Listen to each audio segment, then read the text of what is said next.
係咁網友嗱，呢條片就講嗰啲中國富豪嚇，包括唔係富豪或者明星，我的朋友劉嘉玲嚇，咁都買咗法國嘅酒莊，咁結果咧而家咧就要蝕讓啦嚇，可以講話渣都冇啦。我哋睇睇呢件事究竟係點嘅嗱，未講之前提大家嚇，呢個燒貓貓又有套裝，我成日啲網友問我有冇得去美國加拿大，有得去美國加拿大我哋整咗個 full package 出嚟，咁就係有呢個紅玉紅茶啦，呢個潛艇堡啦，呢個鳳梨酥啦，香蕉酥啦，呢個海濤盒麻花卷啦，我哋揀咗啲蕭太特別介紹嘅亞舍乾麵、沈家花生、包種茶、奶油酥餅，呢個我最新食嘅好好食。呢一個芝麻奶油酥餅3星沖呢個牛雜餅，牛雜盒咁大盒咁就係可以單點嘅，你可以單獨買嘅入去嗰度。咁但係呢個咁樣咧就係平嘅，呢個就係平，因為主要係平嘅運費啊。香港、澳門就係1100幾蚊，大家可以訂嘅呢個係。法國法院5月份裁定沒收咗中國海昌集團創始人沈乃傑名7間波爾多葡萄酒莊，原因係佢涉嫌挪用政府資金從事洗錢。啲錢呢，佢係買咗9間酒莊，佢呢就用海外公司買，其實啲錢唔係佢嘅，係洗完錢，佢嗰個國企嘅洗啲錢出嚟，然後呢就喺呢度買咗啲酒莊。根據中國審計署，海昌集團原本獲准使用國家公共資金買科技，佢就買咗酒莊呢啲酒莊呢係通過一系列位於 Virgin Island 由空殼公司買賣，又住喺谷乃傑妻子嘅香港嘅名下。呢啲酒莊法國呢啲就係咁樣。波爾多地區總共有幾多間酒莊呢？7500間，每年呢有300間出售，售價呢700幾萬至60億，5、60億，最貴嘅5、60億。咁大家知道咧，世界上嘅4大酒莊呢個 Chateau de Rothschild， 咁嗰啲就係即係講成百億㗎啦，呢個世界上第 Filet 呢個Finet， 咁呢個就成百億㗎啦。咁平嘅咧就700幾萬，咁呢個咧就睇下佢咧就通常就附屬咗有間建築物喺度嘅，嗰間建築物嘅價值有幾多啦？譬如有啲古堡。同埋笪地有幾大啦？嗰笪地嘅 quality 係點樣啦？種出嚟嘅葡萄酒係咪有名咧？即係咁。喺近10年咧有150間波爾多酒莊俾中國買家買咗。中國人喺法國有波爾多酒莊係咁多個，除咗法國人之外第2多嘅。以前第1多嘅咧就比利時人，因為佢哋自己人嚟㗎嘛，比利時人又識講法文，呢個就係。中國買家買嘅咧多在200萬至300萬歐元之間，呢一個咧就係即係2000萬港紙，2、3千萬港紙。喂，對佢哋嚟講好似買層樓咁樣嘅呢個就係。喺波爾多地區咧，每公頃種植地嘅價錢就係3萬至4萬歐元咁呢個睇你有幾多公頃啦。有100公頃咧，咁咪就係300幾萬，咁咪再加笪地，即係咁樣。睇嗰笪地嘅優劣比較之下咧，比利時人咧70年前就開始買啦，至今咧都係買咗100間嘅。中國人冚聲，其實完全喺2015-16年嗰陣時咧，中國資金全世界去買嘢嗰陣時咧買翻嚟嘅。馬雲用咗1200歐元，咦呢間唔錯，購買咗夏寶酒莊，其他仲有王健林、李嘉誠、黃曉明、陳奕迅，我將佢哋嘅算盤講俾你聽。我哋將佢嘅算盤講俾你聽。經過10幾年嘅搶購咧，而家係訂咗出嚟。其實唔係，主要搶購就係15-16年，成班人咧一蜂窩去買明星同埋名人，咁跟住咧捱咗咁多年咧，頂唔蒲咧就訂翻出嚟。佢哋原本係做乜嘢咧？我將佢哋嘅算盤簡單啲講俾你聽。覺得咧自己有出名，買咗間酒莊，咁咧就係宣傳一下自己有葡萄酒，自己酒莊嘅葡萄酒拎去中國賣，咁咧就係好平嘅酒，去中國咧就可以賣得貴啲。咁咧又因為佢哋諗住有自己嘅朵啦，咁啊成日有人跟住買啦，呢個就係咁咪賺到大錢咯。第二就將呢啲酒莊咧就係包裝咗佢，就係等啲中國富豪啊走去可以度假，過下呢啲悠閒嘅法國嘅民間生活，咁係咪好着數咧？呢個係亦都好有身份啊，接待人哋去法國。好啦，佢哋本來咧就憧憬優雅嘅法國生活同國內市場嘅良好收益，但係呢個我講俾你聽點解？1516年買咗之後咧，中國政府咧就反面，全世界追殺嗰啲去外國買無謂嘢嗰啲人包括咗呢個海南航空呢個王健林呢啲全部咧就被追殺。咁於是咧佢哋再匯唔到資金出嚟，咁大鑊啦！呢啲酒莊係要投資落去經營一段時間，要使錢嘅，而佢哋咧就亦都冇心機，亦都冇呢個 expertise 去繼續管呢啲酒莊。好啦，然後中國呢個資本管制，佢哋唔可以再掟錢落去。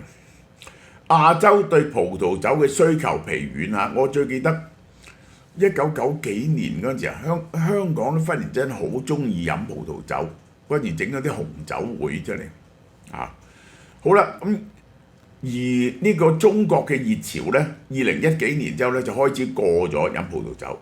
中國飲紅葡萄酒嘅數量咧係大跌嘅，嗰陣時咧覺得好優雅嘅，點解咧？你茅台呢啲咁嘅蒸餾酒幾貴都唔夠葡萄酒貴，因為咧法國嘅葡萄酒佢新世界嘅葡萄酒唔係咁嘅，即係法國嘅葡萄酒咧係要講個年份嘅。第一，你一定要喺波爾多，喺嗰幾個最好嘅區域。然後咧，你呢個酒廠係根據佢啲 Château， 即係咧跟翻嗰啲堡壘嘅。佢哋請附近嘅人咧就幫手種咗呢個堡壘嗰度揸，就佢哋嘅係好嚴格嘅管制。所以嗰啲靚嘅酒咧就好貴嘅，即係可以幾萬蚊一支，即係咁樣樣。就算係唔係好耐年份，最耐年份嗰啲咧過百萬一支嗰啲咧就唔係嘅，嗰啲係 collection item， 其實唔好飲。葡萄酒咧有個成熟期嘅，個成熟期咧大概28至32年到，個葡萄酒咧就全部成熟。個葡萄酒擺個橡木桶度咧全部成熟，後邊咧會衰老喎，葡萄酒係衰老，即係咁樣嘅。將佢入咗樽咧又唔會衰老，你要明白呢個就係呢個咧你要識飲嘅喎葡萄酒咁咧中國人咧就扮高級扮紳士飲葡萄酒，結果咧即係中國人飲酒咧係點咧？將啲葡萄酒嚟溝綠茶，溝呢啲咁嘅嘢咧，呢個就係咁。於是咧就即係唔會即係買咁貴嘅酒係冇意思嘅。我講俾你聽，因為咧冚唪唥都係牛飲，中國人飲酒係牛飲，同埋烈酒一齊飲。你一齊飲你飲唔到葡萄酒嘅優劣。葡萄酒係要慢慢嗒，你知唔知啊？慢慢嗒。嗰啲乜嘢叫靚嘅葡萄酒咧？靚嘅葡萄酒係好嘅地區，嗰年落雨落得少，要落雨落得少，嗰啲葡萄咧先至甜，你知唔知啊？然後咧嗰手葡萄咧就釀得好，評分咧就評得高。而佢唔係淨係嗰個酒好飲嗰個酒咧邊幾種菩提子，種乜嘢菩提子譬如紅酒，其中一樣好重要嘅就赤霞珠啦。佢係要喺空氣入邊 oxidation， 你放佢出嚟嘅時候，個酒味慢慢變化。你飲落去咧，飲開頭同後來咧唔同嘅。喂，呢啲係好優雅嘅文化，好優雅嘅文化即係我可以講俾你聽，如果學中國人咁飲咧，你飲得一杯之後咧，第2、3杯咧係乜嘢酒都一挑樣嘅。我講俾你聽，你飲唔到嘅酒嘅分別嘅，你根本係飲唔到。呢條脷咧已經飲唔到酒嘅分別。拉圖拉金酒莊係中國企業最早收購嘅 AOC 級嘅葡萄園。佢哋要講呢間嘢有幾靚有啲咧嗰棟嘢靚啲，但係啲地又冇咁好。你咧要識得揀嗰間屋咧，又要保養喎。龍海國際女繼承人程可燕規劃喺度整啲品酒室、優雅精品店、豪華客房等啲人咧嚟過下法式嘅生活，係咪好優雅呢？而家咧呢個拉圖拉金酒莊潮氣侵蝕，我話俾你聽，蘇格蘭啊有啲古堡啊係幾十萬一間嘅，你敢唔敢買啊？即係嗰個維修保養咧，又大鑊到不得了，一陣又潮氣啦，又凍啦，呢個就係成為蝙蝠嘅棲息地。除咗葡萄樹之外，而家以15萬歐元想出賣150萬。香港斯格威酒莊2016年收購咗 Château Latour， 將佢改做御兔酒莊，因為兔年。將其他3間酒莊咧就叫壯靈嗰啲咁嘢，當地人咧就好嬲，兔仔同壯靈關酒莊乜 Q 嘢事，而且嗰啲兔仔咧就專食菩提子嘅，即係對菩提子係有害嘅。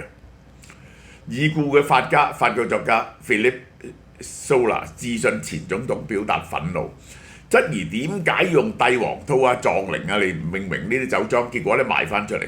2022年8月咧，改翻原名啦！嗱，呢啲咪好靚啊！呢啲見到你去買嗰時好靚。我話俾你聽，我同意大利做生意咁耐咧，我係有去意大利嗰啲酒莊嘅。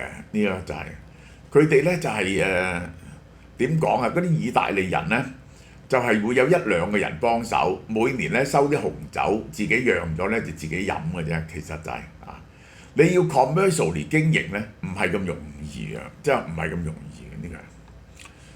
佳士得拍賣人李麗娟話：中國資管收緊資本管制，佢哋冇資金繼續注入，係要投資落去嘅。你要請好嘅釀酒人，改善土壤，揀菩提子種左右嘅嘢。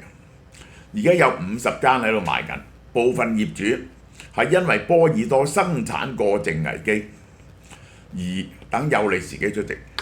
點解呢？紅酒嘅銷量喺度跌緊。嗱，我講個故仔俾你聽。我1970幾年嗰陣時去意大利食晏啊，咁飲乜嘢嗰時咧，我叫可樂，哇！全場咔咔聲笑啊，真係冇人飲可樂嘅，即係意大利人全部都係飲紅酒嘅，食飯冇人飲可樂嘅，飲可樂係一樣好冇文化嘅嘢。咁咧就係飲幾多紅酒咧？佢一年飲100幾升紅酒嘅。但係去到呢幾個最重要嘅飲酒嘅國家咧，飲紅酒嘅國家咧，嗰啲人飲少酒，啲後生仔飲少酒。房地產市場低迷，使到呢啲酒莊以低於購買價1半價錢出售，仲平過香港、上海買間樓。睇落去，哇，係咪好抵啊？好抵啊！法國巴黎銀行、農業銀行 Agrifrance 嘅主管話：中國投資者買啲入門級嘅酒莊，即係咧好平嘅，然後咧就扮高級，用自己嘅朵拎翻去中國賣，呢個就成條橋，通過分銷網絡快速獲利，打自己嘅朵。疫情之後咧，波爾多酒喺中國市場吸引力下降。根據國際葡萄酒組織，2023年跌咗25%，唔係。比起2018-19年跌咗一半，中國嘅葡萄酒銷量跌咗一半。好啦，又唔好彩喎！呢幾年咧又有冰雹喎，冰雹打死咗啲葡萄酒，又有真菌係令到啲葡萄籽咧就係死咗。其他氣候災害令到人唔敢買。而葡萄種植你種植過佢咧要2-3年先有第一筆收入嘅。香港金融人士呢個 Château Franche 嘅莊主話：歐洲人嘅思想咧，佢係慢慢撚好嗰間酒莊，建立佢嘅品牌，然後咧就細食幾代。中國人咧就係要賺快錢嘅。李麗娟話：對中國人嚟講咧，做生意係短期行為。呢個咧就係。即係你係要諗 long term 咧，然後你先至肯就改好啲葡萄牙葡提子嘅品種啦，即係揾啲叻嘅釀酒師傅，同埋要傳好多年嘅。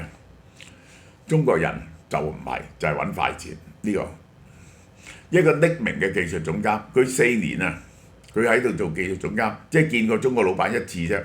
經營方式咧就好似喺度賣鞋咁樣，即係咧中國人根本就對種葡萄酒冇真正嘅興趣。你做呢啲嘢咧，你真係唔係真係識葡萄酒咧，係好難做嘅。講開又講，大家係咪睇過話攞葡提子咧，係咪請啲人嚟踩嗰啲葡提子嘅？踩啲葡提子，而家唔係㗎啦，而家用機器。即係咧，我仲係呢個問題咧，我係50年前問人嘅白酒同紅酒嘅分別喺邊度啊？佢哋用嘅酒係唔同啊！好多人咧就典型咧就答你呢個白酒咧用白葡提子釀嘅，紅酒咧就用紅葡提子釀。呢個咧係錯嘅，呢個係錯嘅啊！咁呢個就係呢一個係真正嘅答案咧，就係咁啊！呢一個紅酒係果子酒，即係咧佢將嗰啲葡提子咧就攪碎咗佢，就係撈咗一啲皮去，但係佢有好多渣喺度，係咁樣釀嘅嚇，所以就有紅色同埋有渣嘅。白酒咧係將嗰啲葡提子揸咗汁 filter 咗啲汁嚟到煉嘅嚇，係葡萄汁嘅酒。嗰個咧係葡提子嘅酒，其實真正嘅分別咁。當然因為兩樣酒嘅性質唔同，用嘅葡提子亦都唔同啦。呢個就係用嘅葡提子唔同，但係白酒都會用紅葡提子嚟釀嘅。其實呢個匿名技術總監講，好多中國老闆對於葡萄種植週期提出不切實際嘅管理要求，即係要逼佢哋做得好急啦。呢個就係好多中國買家忽視咗酒莊嘅財務狀況，點樣可以長期做經營？要再投資落去同後續投資，只係睇中法式生活藝術嘅表面，諗住好有型啊，有個酒莊啊，自己去住下好得戚，即係講啲咁嘅嘢。你對葡萄酒冇興趣，即係你唔好經營呢個葡萄酒。我話俾你聽，講開又講啊，大家知唔知道點解中國始終發明唔到玻璃？其實玻璃唔難發明喎，啲沙溶咗，你見到有玻璃碎。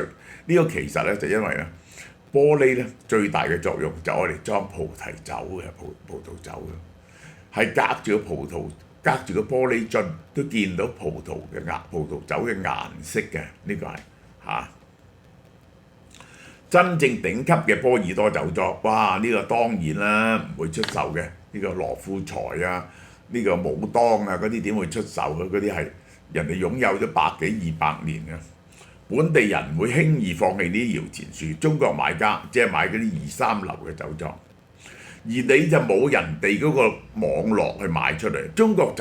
中國買家買咗之後，佢原本嘅銷路咧你就冇咗，你就想靠銷去中國，而中國嘅銷路咧就下跌緊。葡萄酒莊嘅回報週期好長啊，一般要10至20年。冇辦法可以炒樓咁樣，但中國買家普遍快速獲利。根據法國鄉土市場監管總監，中國投資者普遍低估咗生產成本，每支酒幾多錢，佢哋低估咗，佢哋覺得可以好平做到啲酒出嚟，佢唔知道有好多 hidden cost 嘅啊。而佢哋嘅酒咧生產成本係高過嗰啲小型家族式酒莊嘅成本，結果出產啲酒出嚟咧就尤其是你中國人去做添，要請咁多人，人哋會落手落腳去做，就貴過人哋嗰啲小型酒莊嘅酒，你嘅成本就貴過人，於是你根本就喺歐洲就唔賣得㗎啦。呢個就係歐洲唔賣得，你唯一希望就返中國，而中國嘅銷路就跌緊。酒莊日常營運費用龐大。由請管理團隊買葡萄種、施肥、換酒樽、包裝，每個環節都要繼續投資。仲有啲酒要存一段時期㗎嘛，即係如果要儲一段時期，你先有啲陳酒賣㗎嘛。呢個係另一方面，大多數中嘅投資者高估咗銷售能力，對自己高估咗，打我個檔咪賣得咯。打劉嘉玲、打黃曉明嘅名賣唔賣得？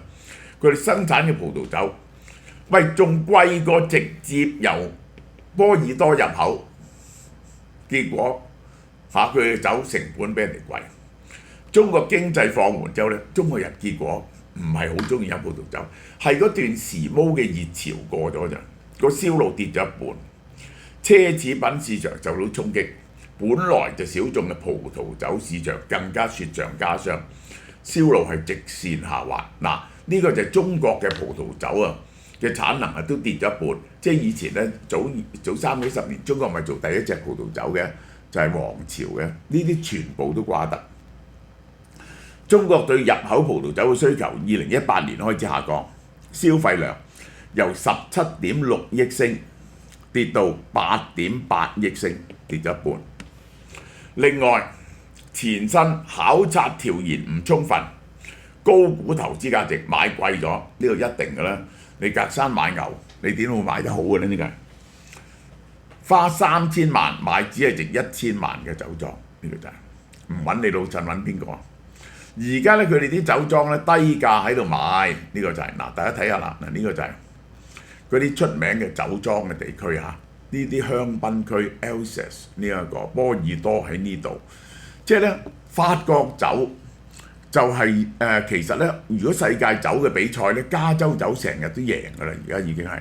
新世界嘅酒咧，佢係穩定啲嘅。法國酒咧就要更加講年份嘅，所以你唔好學人講年份。如果飲加州酒啊、智利酒啊嗰啲，而佢法國酒咧係更加呢個多變嘅，你要識得欣賞嘅。點解？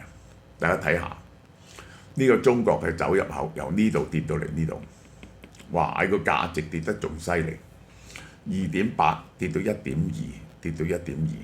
而家仲跌緊，而家咧最大鑊啦！而家就嚟話法國傾銷啦，去整法國啦。法國有幾多酒係賣去中國嘅咧？係 20%，因為呢個法國帶頭要加呢個大陸嘅電動車關稅嘛。好啦，嗱，其實咧呢一個波爾多嘅紅酒產量咧係跌緊嘅，大家睇下個跌係跌緊嘅 ，annual production 係跌緊嘅。法國係賣唔去嘅，每年要買4億升嚟到倒咗佢，或者法國政府咧要津貼人哋拔咗一啲葡萄藤，等佢減少生產。點解啊？因為大家睇下呢3條線，呢個根據季節啊，飲酒嘅季節，呢個就係2021、22、23年，法國人飲酒數量大跌。呢個幾千年嘅飲紅酒嘅傳統嚇，都係喺度減少緊。呢個第一有幾個理由。